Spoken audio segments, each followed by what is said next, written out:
No vídeo de hoje eu vou te dar 3 dicas para você melhorar a sua pronúncia no inglês. Se você implementar essas 3 dicas, você já vai sentir uma grande diferença na maneira como você está falando. Então presta atenção, pega uma caneta, um lápis, uma borracha e anota aí o que eu vou te falar. Então a primeira dica que eu tenho para te dar é o som de consoante no final das palavras. Como nós somos brasileiros, a gente tem a tendência a colocar sempre um som de vogal no final das palavras. Então a gente começa a pronunciar as palavras dessa forma. Work, think, que mais? Want. E essa definitivamente é uma das piores maneiras de escutar essas palavras serem pronunciadas. Então você tem que tirar esses sons de vogal do final. Então você tem que pronunciar work, think, want. Então são todos sons de consoante, tem que ser o som bem sequinho. No caso, por exemplo, do work, ó, som de garganta aqui, ó, work.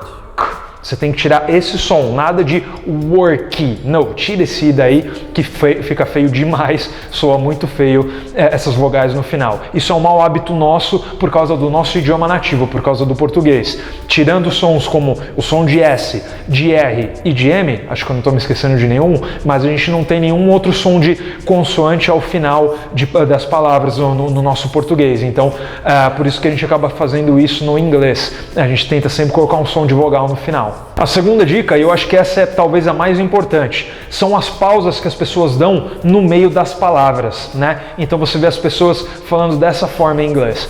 I like sports. I play video games, entendeu? Fica cheio de pausa em tudo quanto é lugar. A pessoa nunca faz uma frase inteira fluida, sem pausas. Observa a forma como eu estou falando no português. Eu não fico dando pausa no meio das palavras, a não ser que eu preciso parar para pensar. Mas mesmo assim, tem lugares específicos, né, onde a gente para, não é em qualquer lugar. Tem lugar que se eu parar para pensar, fica estranha a minha frase. Então, a mesma forma em outro idioma. Então você não pode ficar parando no meio das frases. Se for necessário, para no começo, pensa no que você vai falar, pensa na frase inteira e aí depois já manda tudo de uma vez. Aí você evita de ficar pausando onde não deve. A terceira dica de pronúncia são os verbos regulares conjugados no passado. Então, o famoso ED. Porque as pessoas não sabem que, na verdade, na minoria dos casos eu vou fazer o som de ED. Na maioria dos casos eu vou pronunciar como T ou como D. E eu vou te dar aqui alguns exemplos. Primeiro exemplo é a palavra work. É um verbo regular, conjugado no passado, fica worked. É isso mesmo, worked. Então é o som de K e depois T. Worked.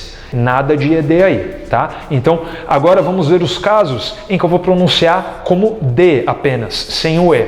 Um exemplo é a palavra play, que no passado fica played. Played. Ok? Então eu tirei completamente o E daí. Um outro exemplo é clean. Cleaned. Então eu pulo do N diretamente para o D, sem nenhum E. Tira esse E que você coloca aí no meio, não tem E nenhum aí, beleza?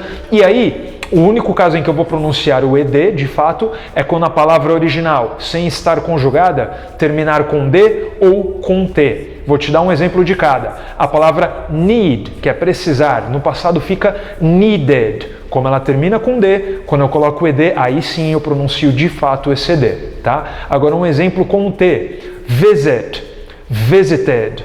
Aí você ouviu os dois sons, visited.